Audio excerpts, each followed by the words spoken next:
Everybody, it's your boy Brennan Robinson. I'm here today with a special episode with a special guest. Many of you may not know this gentleman because this is his first podcast. Us here at the BR's World, we're honored to be his first podcast. But let me tell you something, it won't be his last. Okay, I got Daemen Reese, CEO, owner of Happy Kola brands. Welcome, my brother. Thank you. Welcome, my brother. Thank you for having me. Daemen has an unbelievable story that he's going to obviously tell us over the next 45 minutes or so. An extended remix. You know what I mean? But no, in all seriousness, guys, this interview is important to me because Daemen's someone I met just by happenstance. He came to one of our events down in Atlantic City for the Nican Cup. Was actually featured in our video. Showing love and all that good stuff. Ran into him a couple other times, just Money Spectacular, through other folks. Just the energy I received from him was just so great. It's weird. I had like a weird feeling. I'm like, this is a good guy. And then when I found out his story, I was mind blown. And I told him straight up. I said, bro, I gotta get you on the podcast like right away. So again, I want to thank him for being here. I would love for you, bro, to introduce yourself to the audience and just give us a quick rundown on who you are. Yeah. That's a hell of an introduction. My name's, call me Reese. I'm easy. I'm from Detroit originally, right? I'm kind of a gypsy, man, to be honest. I mean, when you ask somebody to introduce themselves, like their life kind of flashes before their eyes. For sure. And, for me, it's kind of like, well, where the fuck do I begin? You know what I mean? I mean, we can take it back to Detroit, you know what I mean? And I could go there, but we don't have 3 hours, so I'm going to give you the cliff notes. That's cool. That's cool. So yeah, I mean, I was born and raised in Detroit City in the late 80s, early 90s. That was an experience. My wife will tell you, right? First of all, I'm here to really give flowers. Let me introduce my wife and business partners, Hello. Nicole Reese. Right? She doesn't like to be in public eyes. She wants to play the background. Shout out to wifey. She's the background because she's the backbone. You know what I'm saying? And so I'm gonna definitely give her flowers because it wouldn't be Happy Kola without her. Hello. So yeah, I mean, from Detroit, I went to college in Coppin State. Okay. Right, I spent a little bit of time in Baltimore. Okay. I spun around that block for a little bit, and then ended up in Rochester, New York, where I had my first son in '95. Okay. And then I ended up in Philly, where my ex-wife is from. Okay. So it's another story. So you was moving all around. I'm a gypsy. I'm Okay, telling you, man. okay. Like, I'm kind of like a student of life. Okay. You know what I mean? Just because, it's just been a lot. You know what I mean? You've been through a lot of places, you've met a lot of people, seen a lot of things. And, as a student, I just try to learn, right? And we learn the lessons, right? As we go. And, if we're fortunate, right? If we're blessed, we learn the lessons and we grow. And, through just all the experiences that, that I've had, I've just been able to pick up a lot, right? So, from Philly, I did my tour of duty down in the Badlands. Okay. I was young, you know what I'm saying? And, that ended tragically, with, a situation that I had to deal with, And then, we moved. That's how I ended up coming to Jersey, because after that whole situation in Philadelphia and Pennsylvania, I wanted a fresh start. Okay. And so I came to New Jersey, Gloucester City. Okay. Okay. If any of you guys know Gloucester. Oh man, Gloucester's an interesting place Right, for you to it's go. interesting, right? But coming from Philly, right? All right. So I'm doing Detroit. Detroit is like grass and trees. Okay. And, the row homes, man. I never felt. So just coming across the bridge and seeing some trees, and I didn't care where it was, right? Man. So I hit Gloucester City. I've been an electrician for 30 years. Okay, so okay. Let me say that. Okay. Right? My background is in electrical. Okay. Right? As soon as I came to Philly, I was trying to get into Local 98, right? And I was going to become an electrician, that was back. A lot of discrimination. Oh right? yeah, for sure. In my lifetime, especially back in the early 90s, that's before the doors really opened up, right? People were getting in, you know what I mean? But it was only a select few. For sure. And it was under, specific circumstances. So me being a nobody, and that's what I've always been. I'm just the quiet guy, man. I'm just a regular dude, right? So, God gave me certain gifts, and I just try to use them gifts to my benefit. And so I tried to get in the union. The union didn't work. But I never gave up on electrical. So I went into the private sector, and I've been in it ever since. I ended up opening my own business in 2008. Oh, wow. You know, and I was my own contractor for about 10 years before I went to prison. Okay. So, so yeah, I have a background, you know, as in electrical. Ended up in New Jersey through electrical. Ended up meeting my wife, and we've been together 18 years now. Oh man, God bless you all, man. Yeah, she's been. You know, I was thinking about this earlier when I was coming on this show, man. Okay. Like, you never really know. You never can really see your true potential until you got the right woman behind you, right? That's the truth. Right. That's And so, I know from trial and error, because you know, you aren't successful because you haven't had failures, right? You're only successful because you make mistakes. And I learned twice, and I got blessed with this woman, and yeah, I mean, and I've only been able. I started my business when we got together. You know, like, you know, we've been through hard circumstances. You know what I mean? She was my inspiration to really be getting into cultivation. And you know, when the things went left, you know what I'm saying? And people usually go left. Yep. You know what I mean? She stayed tight, tight to the cuff. That's amazing, man. You know, 5 years strong. You know, held it down. And the only reason that we even have Happy Kola is because she kept the home that we had when I went to prison, and we had enough equity to pull that money out of the house. I mean, like you've given us so many gems at once. I'm sorry, man. No, man. I it's appreciate like, it, but I want to talk about it. Okay, I let's want to go. talk about a couple different things. Yeah, sure. You know, first, I mean, you've been talking about your wife since we started. Right. You know, and I think that doesn't get talked about enough, especially by black men. Okay, it's just the impact of the right woman believing in you. And not just saying I believe in you. Show me you believe in me. When I'm fucked up, excuse my language. Like, show me you believe in me. Show me you believe I'm gonna get back from this. Show me that you believe that we gonna go do that. Like, so like I think it's important that you talk about that and you know give her flowers, Ross. So I appreciate that. I also just want to talk about. You mentioned start having your own business, going to prison, coming home and doing it. Like we gotta take some pit stops, right? Because like we gotta fill some gaps. You know what I'm saying? Because, I mean, like, you don't hear that kind of story where someone has the mindset, okay, I want to go to Local 98, but y'all ain't doing it the way you're not playing fair. Right. I'm going to do it my own way. Right. Then to lose it and go away and then come back home and you back. So let's just take me back to Local 98. You got your, Yeah, okay. you know what I'm saying? You got your own thing going on. What happens when you end up, going away? Okay, so 2008. You know, I like a challenge. Okay. I started my business in the beginning of the recession. You remember? Yeah, I remember. 2008 recession. 2009 was rough. Oh yeah. I was like, yeah, fuck it, I'm gonna start a business. But it was circumstantial, right? Like everything in life, like I think the most impactful things that happen to us in life are the things that happen organically. Right? The things that we don't necessarily see coming, but the things that we make the hard decisions, right, to do what it is that we feel is right. Right? And so at that time, even though it's never convenient, right, to like take that step and to have that faith, like being a pioneer or being an entrepreneur or anything that you do, you have to be comfortable with uncertainty. 100%. Right? You got to be uncomfortable with with discomfort because there's going to be work to do, there's going to be obligations and responsibilities, and it's like you have to commit to that. 1,000%. Right? And sometimes the climate and the environment is not necessarily conducive to what it is that you want to do, but it's only in faith. 1,000%. Right? So 1,000%. that's why, so I started my business in 2008. I wasn't happy with the contractor that I was working with. One of the guys that I used to work for said, why don't you just start your own business? You know what I mean? And so I was like, you know what? That's what I'm going to do. And so I started my own business. I was at the time, I didn't have a work truck, right?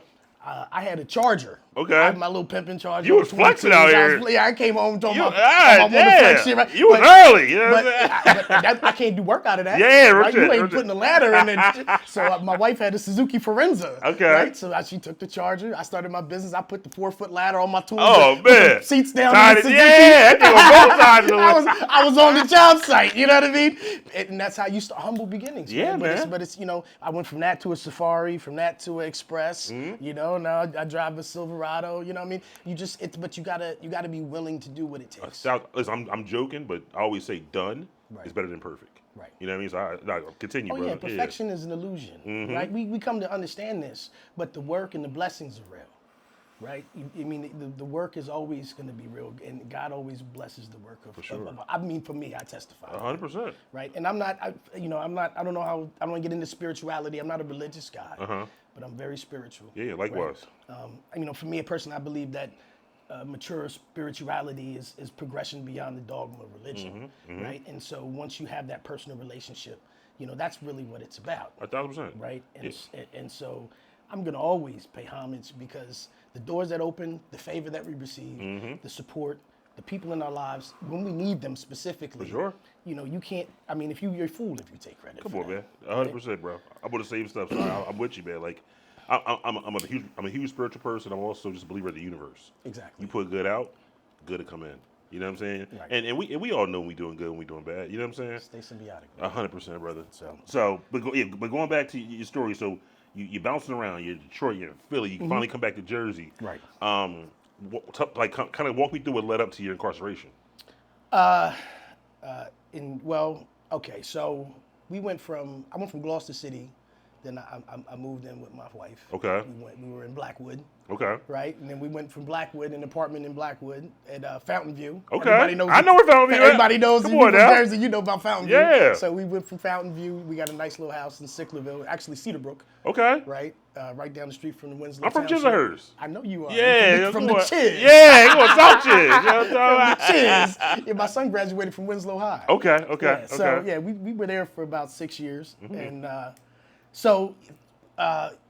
my wife ended up had a lot of pain. Okay. Right? She had some issues. Right? Okay. There was a point in life that it was overwhelming. Oh wow. Okay. And you know the doctors at that point started prescribing opiates. Oh man. But you know it's not that we didn't enjoy cannabis. I mean I've been smoking since I was 16, off and on. You know what I mean? But it wasn't until we were together and really finally had a positive energy in your life to like really express yourself the way that you want. And we just realized that cannabis is just like something we really enjoy. And then when she realized that how much it helped her, medicinally, that really fueled my fire, right? And then, I've been around. You guys can imagine I've been around. And so, I know what the legacy, I'm 100% experienced to legacy from manila envelopes. You know what I'm saying? I remember getting the Mexican block weed in the manila envelopes, through printer paper.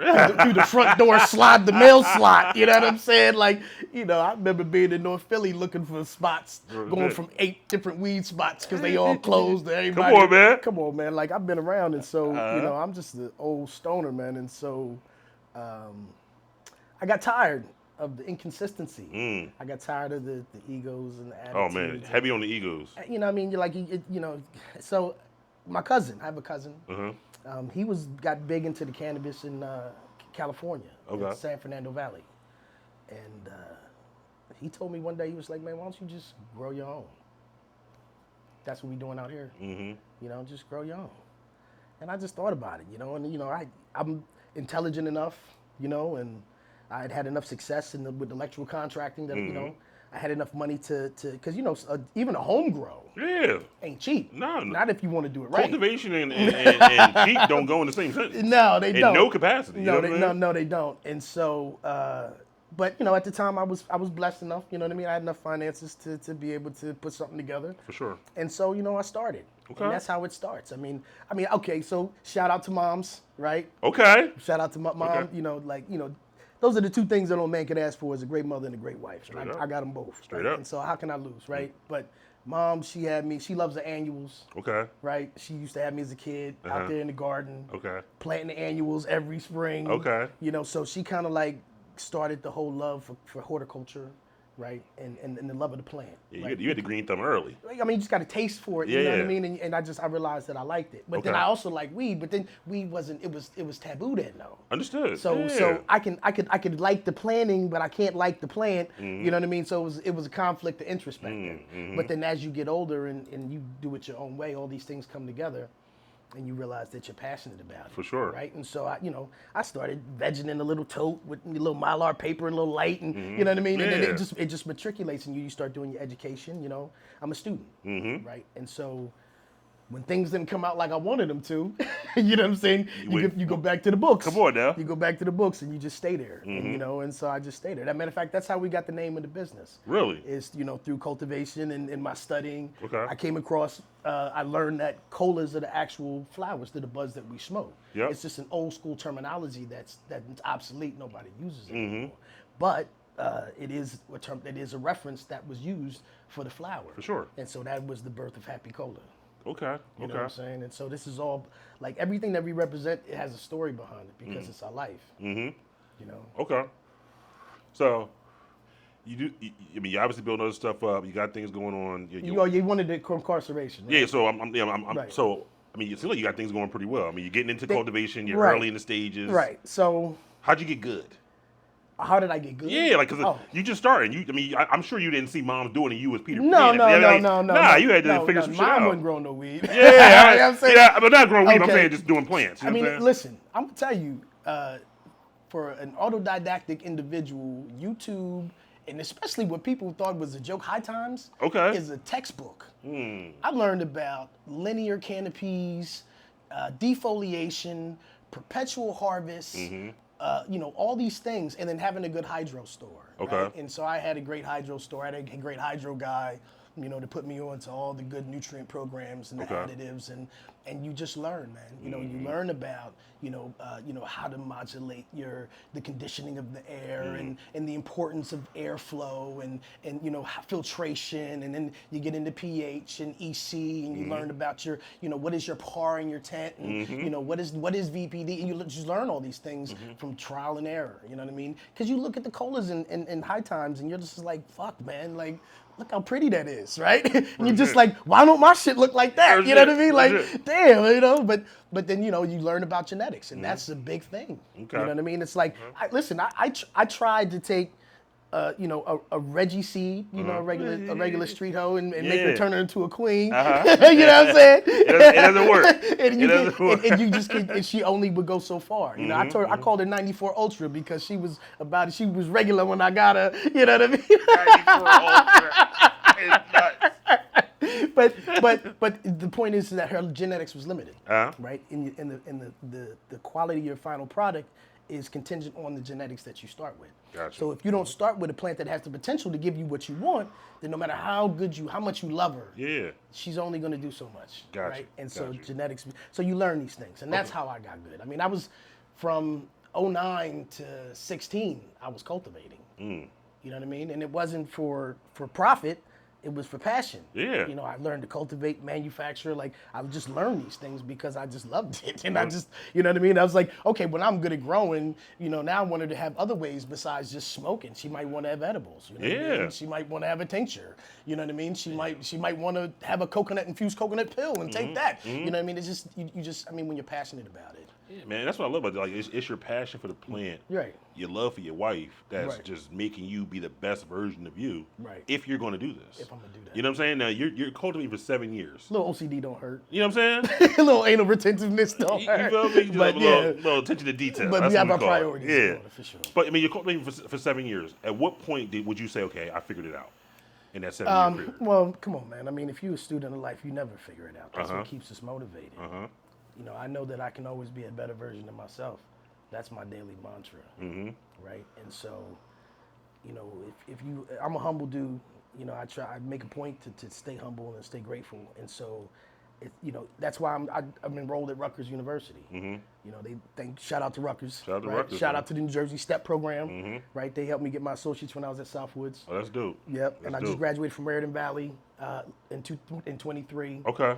And I'm starting at Rutgers School of Environmental and Biological Sciences in the fall. That's dope. That's right? dope. Just to take plant science. Yeah, real talk. Just because of the fact that, it never ends, right? You should always learn. You should always try to be better. For sure. Right? Because, for me personally, not to get, humanity is real, right? My humanity is real. And it wants me to do all the things that I know that I shouldn't, that are convenient. And success and, blessings come from putting yourself in places that are not convenient. I live by the words, everything you want in life is on the other side of hard. You know what I'm saying? Amen. And you got to be willing to put that work in. That's it. So, you're obviously, like you said, you're getting better. You're a forever student, which I think is key to being great at anything. Where does it go wrong? Well, wrong, I think is a term that we put on situations that we, look from a socially acceptable perspective. 1,000%. I just think, this journey was meant to take me where I had to go. Okay. Right? And what happened was, to this day, it's a mystery, but somehow there was an investigation. As an electrician, right, and through my research, legacy. But this is all past tense. Right, past tense. I served my time. Come on. I took accountability for it, right? And so, but electric is a problem in the legacy world, right? If you're a cultivator, so you try to mitigate your exposure electrically as much as possible. 1,000%. And so, what I did was I paid my bill for my house, but I took the power from my grow, right, so that I didn't draw any red flags. Now, if that was what led them to I don't know. But I think somebody kind of, Yeah. But either way, there was an investigation, which led to, Atlantic County. What's up, Atlantic County? SWAT team coming to my house. And they basically were going to kick in my glass door. I let them in. I just opened the door and let them in. Yeah. But yeah, they came and did what they did. Arrested my whole family. They took me, my wife, my son, and my daughter. You know what I mean? They put us on the curb in front of our house, in front of all our neighbors, in cuffs. God. Yeah, no shoes on. And, that's what it was. And so, yeah, I did my time. Now, how old were your kids at this time? Well, my son, Brandon, was 21. Yeah, my kids are grown. Okay. Yeah, he was born in '95. I was ambitious on that. I was in a rush to be grown. Me too. Okay. So yeah, our kids are all grown now. Okay. Man. Like we got 3 grandbabies now. Okay. We're just regular blue collar folk. Nah, for sure, man. But terrible experience. Yeah, it was. I mean, there's some trauma. There's a whole lot of trauma through this experience. You know what I mean? But one word that my mom gave me when I came home was exculpation. That's exculpation. Exculpation. What's that? It means the God's going to give you back twofold what they took. Right? So it's just it's kind of like a replenishing, right, of what was taken. It's like your cup is now meant to run over. This is a season of blessings, right? And so we go through adversity, but it's like directly correlated to the adversity that we just faced, right? So whatever we go through, we have to remember that on the other side of that, if we stay strong and stay focused, that we will go surpass that, right? And so I just this is our season, you know what I mean? And so this whole cannabis thing, man, I had no idea, you know what I mean? Like with my history and my life, you know what I mean? I just believed and I just worked. Yeah. I said, hey, let me try. Let me see what happens. Now, how long were you away? 5.5 years. 5.5 years. Yeah. And when you come home, are you getting right into cannabis? Is it kind of like something you find out about? Like how do you? Yeah, well, I had a little stint in Philly because I was in Philly. I had to go back to Philadelphia when I caught this case. Okay. And so I had to actually come back to get transferred back to New Jersey. I had to start over from scratch. Got you. So I was actually in the halfway house at Kentuck at Erie and Whitaker. Okay. And the day my wife picked me up from Somerset, because I was up Somerset, PA, she gave me a cell phone. And I sat on the rack that day, and I started researching the CRC. Shout out to the CRC. Shout out to CRC. Right? I appreciate the opportunity, man. Like, a lot of people talk. I saw, what really started gave me hope about being in the cannabis industry was Cory Booker. Okay. He was on that program with Nas. Okay. Right? Black people in marijuana. Okay. And he talked about social equitability and how New Jersey should, add that into their policy when they write legalization. And I said, you know what? I'm going to find a way to social equitability. I don't know how I'm going to do it. I was planning on trying to sit down with him and, you know what I mean? Yeah, for sure. And give him my spiel. But New Jersey was kind enough, you know what I mean? I mean, God bent the universe, man, you know what I mean? And just put it in there for me. And once I realized that it was there, it was off to the races. I ain't trying to get all, I'm just saying, but it's real though, man. But that's why it's important. Yeah, that's the only reason it's important. It's because it's real. If I don't acknowledge the real, you know what I mean? Like, even acknowledging, appreciating that you invited me to the show to even do this. You know what I mean? Like, I didn't look for exposure, right? I don't look for, people always looking around how to push the brand and brand themselves and get them. I just, I've been in the trenches. You know what I mean? And so. And I'll keep it 100. You didn't really want to do it when I first came. You know what I'm saying? I ain't gonna say it in front. It wasn't like he was like, oh yeah, let's start. He was like, oh yeah, I don't really know. Yeah. Well, I mean, because I just, I try to hold myself to a high standard. And just not, I know that I celebrate all the wins. There's been a lot of wins, right? But we're not there yet. right? And so yeah, the journey has been great. I mean, I got the license. I got approved for an annual license over a year ago, and so that was a big win because that application was crazy. And then my background check. Bro, when I first got Oh man! I mean, I had 2 lawyers. Like I had to go to Philly. I had to get the original arrest report to show the specific drug that was confiscated at the time of my arrest. But Listen, my point is, reason we gotta film this, you did it though. right? And there's a lot of people. There's somebody's gonna watch this that just came home, been home 6 months, and he gonna go, well, shit. If you can do it, If he did it, like what? I mean, all right, let me get off my and go do it. That's why you gotta say it, bro, because it's a lot of people that got the, like. So when I first came in the industry, it was December 4th, 2020. My first day where I said I'm a weed entrepreneur. I looked around and I saw no one that looked like me, act like me, think like me. All right, maybe I'm missing. Let me get out in the world and see what's what. I started bouncing around, traveling, going to different. Nothing. I met Corey Jackson, who's my friend to this day. The only black dude I saw that remotely liked the music I liked, remotely talked how I talked, and was doing cannabis. So I'm like, why is none of us here? And as I've gotten to see it more and more, it's simple. It's work. They gonna say it's all this and that, and I'm not saying some things ain't built for us, but it's like if you not psycho enough, and I mean psycho, you know what I'm saying? Like if you're not psycho enough to do this shit, But you took the words out of my mouth. And that's okay. You know what I'm saying? And that's okay. But I think it's important for people to hear our stories because there's someone that's gonna hear it. Because I wish I would have heard someone like me, someone like you, talking this shit 5 years ago.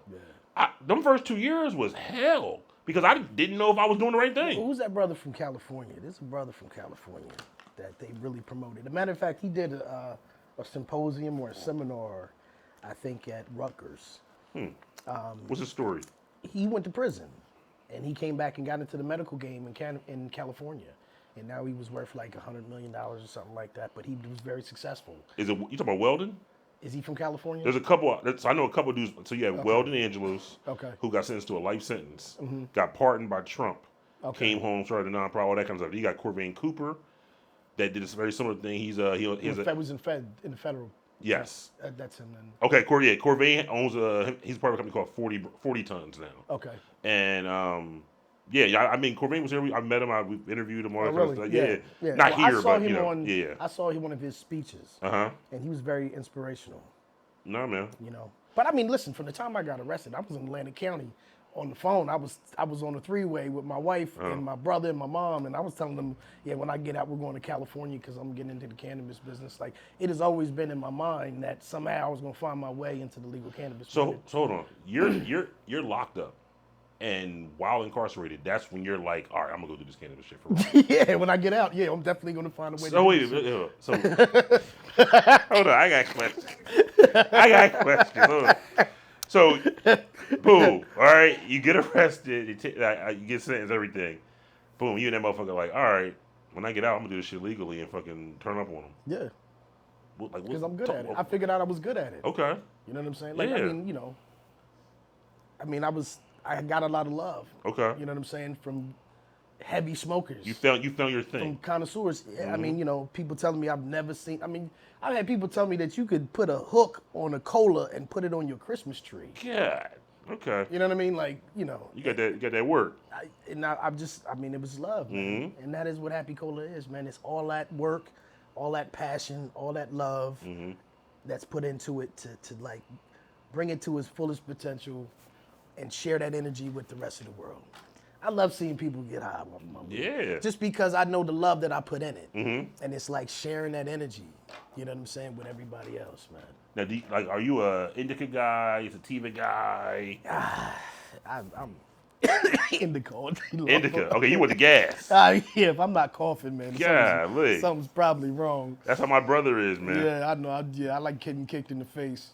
Now, I'm sorry, go ahead. Oh, no, I was just going to thank my wife a little bit for that because, she like getting kicked in the face, too. Okay, y'all sitting around tired. Y'all on the couch, sleeping, drooling on each other. God. Oh, man. Yeah.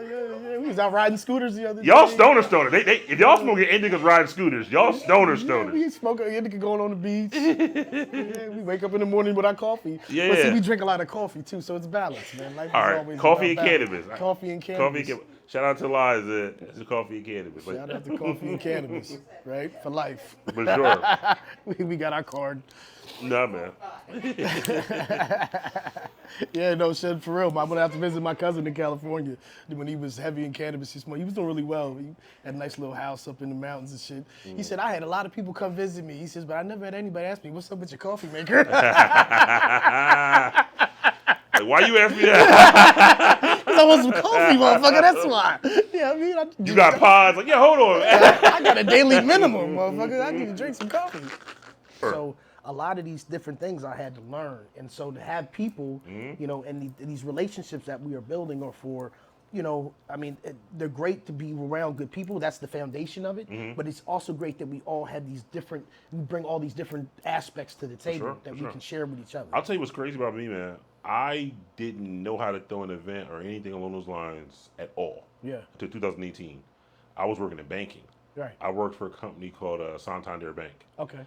When I was there, I was part of a 4-person group in the whole country that created the Black Employee Network. Okay. They finally gave us some money, and when I say some money, it was like $12,000. Damn, a bank. Fucked up, man. Looking back at that, fucked up, okay? Y'all dead wrong. But anyway, Damn. they gave me $12K, and I took that $12K and freaked it. And I was kind of like, all right, it's going to be whatever. But when I saw people crying at the event, when I saw folks to this day told me it changed their lives, and all I did was put together a freaking PowerPoint presentation, get some Panera Bread, show them some love, warm them up, you know what I'm saying? And MC it, and I was like, okay, I'm on to something a little bit. Right. When cannabis came around, I come into it. I like weed. I wasn't a weed guy. My brother, he can tell you anything about it. You know, like that's his thing. Right. I'm a business guy. Right. I worked for the bank. I was a business banking market director for damn near 12 years. #1 in the country. I was crushing these boys from Yale, Harvard. But I'm from the hood. You know, I'm from Chisholm. You know what I'm saying? So it's like. Right. But I went to Paul 6 High School where I had to learn kind of both sides. You gotta learn to navigate. My My brothers went to prison. My 5 uncles all went to prison. My dad went to prison. So thank God I never went, but I got to. You experienced it. I experienced it. I went through those 5-hour, 7-hour drives, and Still leaves a stain. you know what I'm trying to say. Where Absolutely. like I'm not a guy that has to get burned by the stove to know the stove's hot. You know what I'm saying? Yeah. And I say all that because when I came into cannabis, bro, I did my first. Me and my brother did 420 NJ events, and we were just telling people about cannabis, the different ways to consume, basic fundamental stuff, but making it look cool where you want to hear about it. Right. And I mean, people were telling us that they're to your wife's point, they're using opioids, now they're off them. They were doing this, now they're not. Like, and we're changing lives. I'm like, shit, I never thought that we'd be doing this. And that led to where we are today, where now we have these events where people come together. Yeah. You see the energy at our events. Everyone kind of conforms to one vibe. Where you go to other events and it's kind of up here, down here. But nah, we built like a community. Right. Of people that not only have fun together, but you'll see it. Like you saw you and Darsh earlier. Y'all gonna work together. It's just like we promote that we're the work. Like we're the ones in here really getting after it. Because I'm only gonna associate myself. I only got 24 hours in a day. Right. I ain't spending them with you if I don't think you're valuable. Right, exactly. If I don't think you're on the same elk as me. If I don't think you're that's thinking how I'm that's the thinking. beauty of You know what I'm saying? Yeah. But let me off my tangent, man. Let's get back to the interview. I know y'all got things to do. Okay. No, but you know, just to not to for quick. Uh-huh. That is the beauty for me personally about coming into the industry at this point in my life. It gives me freedom, bro. Like for the first time in my life, because you know I've had a lot of jobs. You know, as a contractor, you still have to impress the vendors that you're working for. You know what I mean? The corporate people. For sure. You know what I mean? And so like having a record as a black man trying to be an entrepreneur, you carry that with you. You know what I mean? You always are concerned about how people might see you, how they're gonna judge you. You know, are they gonna have a disposition? First of all, because you're the only,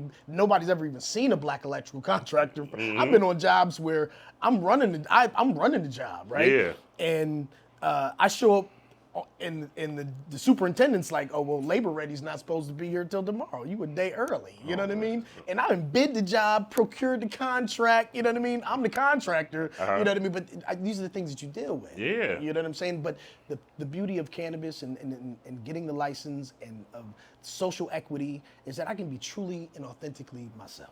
Bro. You know what I'm saying? For the first time in my life, and this is for as far as I see, I mean, I'm committed 100% to this. So this is for the rest of my life.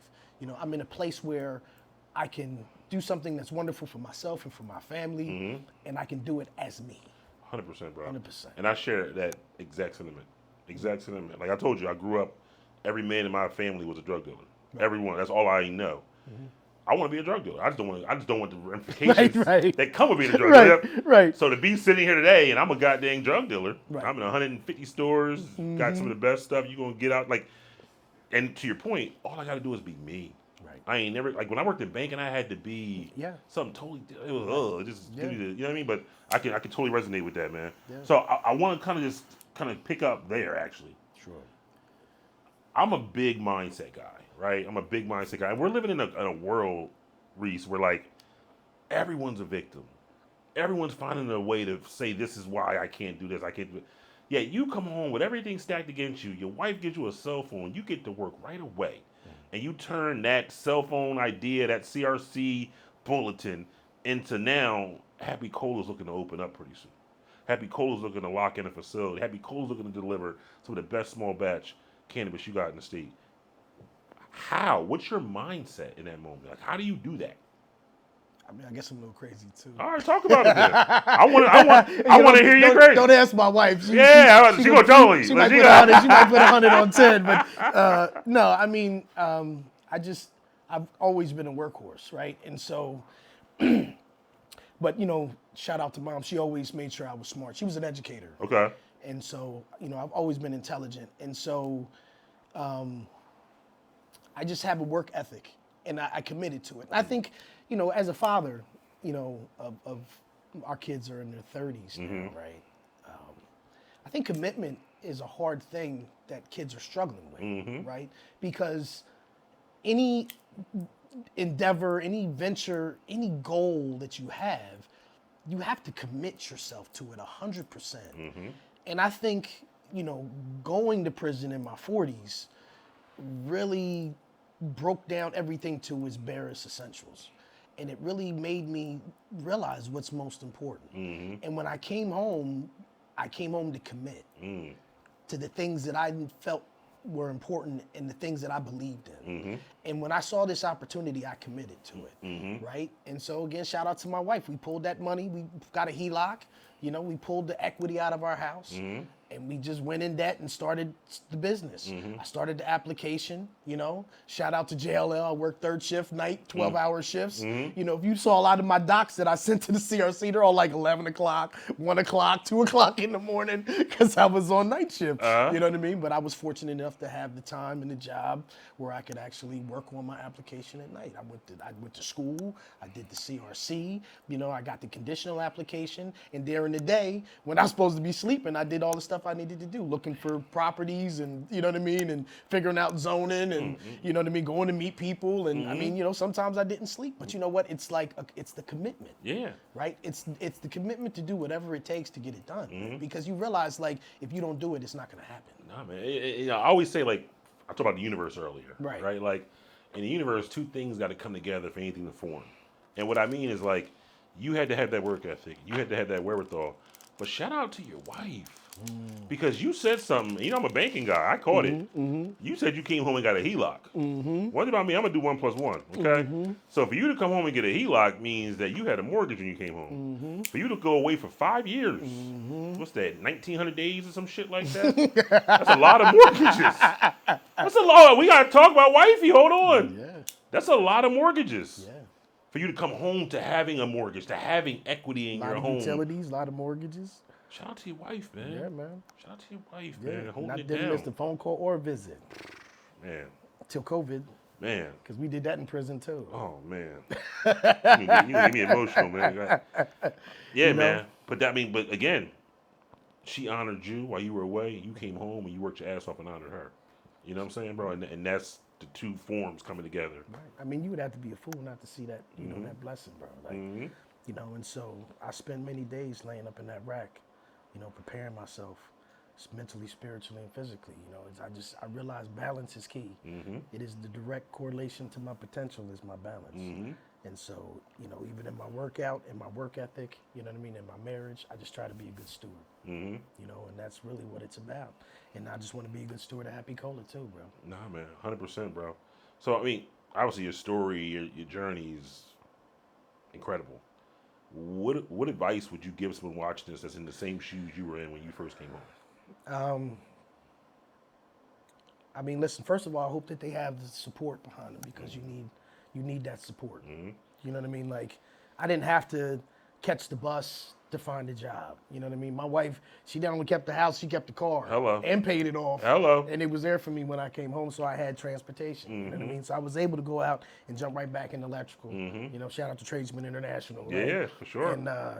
And you know, get a job that made a decent wage where I could, you know, get back on my feet right away. Credit cards waiting for me. You know what I mean? It's like, man. so I'm hoping that you have that. But even if you don't, right, the road might be a little bit rougher. It may take a little bit more time. I mean, this is year 3, you know, and we haven't broke ground yet. But we're have everything but a construction permit, right? And so, you know, we've had a lot of wins. We've had a lot of blessings, and so, you know, you cannot negate that fact. And so their blessings and their milestones may be set a little bit further apart because they might have to learn a little bit more. It might take them having to learn how to use a computer and do PowerPoint and Word and all these things to create these documents that you're going to need to submit your application. You know, but if you're really committed, you'll find a way. And you'll trust that the universe will provide the people and the resources that you need to accomplish that. Absolutely. Because there's a lot of people out there like you and me, and you know with the NJCTA and your academy, and there's people out there that want to see people win. And that's the one thing that I love about cannabis is that stoners aren't selfish. You know what I mean? I don't feel like I'm in competition with other small batch cultivators. You know, I believe that there's room for everybody. And I always compare cannabis to beer. When you go to the liquor store and you look at the beer cabinet, how many IPAs and brands and there's hundreds. And they all hang out together. Yep. You know what I mean? And there's a space for everybody if you're passionate and you put out a quality product. And so I think everybody just needs to focus on just being passionate about it, man. And if you're passionate about it and you want what's best for cannabis and for the industry and for the people in the industry, you know, just be symbiotic, man. The universe will open up for you. Man, you know, I'm so glad you said that because I'm a numbers guy. Yeah. And I always tell people, like, just look at the financials, the data points of what you just said. We're in an industry where only 3% of us look like us. Think about that. You walk in a room of 100 cannabis operators. Yeah. 3 of them look like us. You should never be in competition with another black person. Ever. It just doesn't number wise. Right. You look silly. Like you know what I'm saying? Like we have such a small print. How do we not lean on each other? When you meet someone, I meet guys that sell exactly what I sell. I sell concentrates, they sell. Let's go golf. Let's go hang out. Let's go talk. Let's go talk. Right. I want to be friends. You know what I'm saying? Like, and with me, I don't give a what color you are. If you got a good business model, let's talk because, especially in New Jersey. You got 9 million people in this state. 70% said, I want weed. Right. That's not how many people are out here buying weed, though. Like, there's still such a runway with all, like, so the whole competition aspect, bro, I'm just glad to know that, you know, I know even when we first met, we talked about it, like, I'm here for you, you're here for me. And I always want to just promote that energy, especially as black men in this industry, bro. Yeah. How do people find you? Like, obviously, your story's compelling. Folks may want to reach out, follow you, follow your journey. Well, I got a very basic website. Okay. You know, happykola.com. Okay. HappykolaBrands.com. Now, how's that spelled? Cola with a K. Cola with a K. Okay, gotcha. HAPPYKOLA brands.com. Okay. You have an Instagram? We have an Instagram, but listen, please be patient with the social media. We will catch up. That's okay. And we'll make sure that, you know, they'll be able to find us through my man because we're always linked up. For sure. But yeah, just look out for Happy Kola, man, because we're committed and they gonna get rid of us. Well, listen, one thing about us here on the BR's Boardroom, bro, we don't like talking and shit and not living and shit. So I want to do this on camera. I want to offer you and Happy Kola a free booth at NECAN this year, man. We do a social equity corner. We bring black and brown businesses that are in the industry here. And I was talking to my brother about it, man. We want to just bring you guys in there, how you guys represent yourselves. Again, even if it's just coming in and just telling folks, you know, hey, this is who we are, what we're building. I think it's just a great level of exposure at an event that's going to have tons of people. We got tons of activations. Yeah. We got our after party on Friday. Oh, well, you know, I'm already. You already locked in for that. You know what I'm saying? So it's like, it's a wonderful opportunity to network for you, and I think the booth aspect. And again, you don't have to take it. No, I appreciate that. Yeah. Well, I just, we have people coming in. My geneticist from Okay. Green Luster Phenos, Okay, Justin, yeah, for sure, he's sure. coming in, Okay. and my cousin, who's actually thinking about joining us joining Happy Kola and Okay. helping us with the business. Wow. He's coming in, and so we'll be there, and Yeah. I'm gonna, we're gonna come hang out and Okay, talk, and then okay. we'll come to the booth and come to your area. For sure. And talk to some people and hang out with you guys. For sure, man. And then we'll be in the after party. You already know. Getting busy. It's gonna be a vibe. Oh yeah, You already it's know, always man. a vibe, man. I appreciate you Nah, guys. I appreciate you, man. Thanks for coming through too, man. Yeah, man. Well, listen, man. You guys, if it wasn't for your passion and your presence, and your inspiration, man, I wouldn't have come to your events in the first place. So, I think as black men, the most important thing is that we need to be able to, put our egos aside and really appreciate each other, man. Because everybody has talents, everybody has value, and if we realize that and take advantage of it, man, there's no limit. Nah, bro. I appreciate you saying that, man. Seriously. Yeah. All right, guys. There you have it. It's been another episode here of the Smoking Business Podcast. I'm your host, Brendan Robinson. Until next time, make sure you get out there, follow us, like, subscribe, stay tapped in what we got going on. Stay money, baby. Let's go.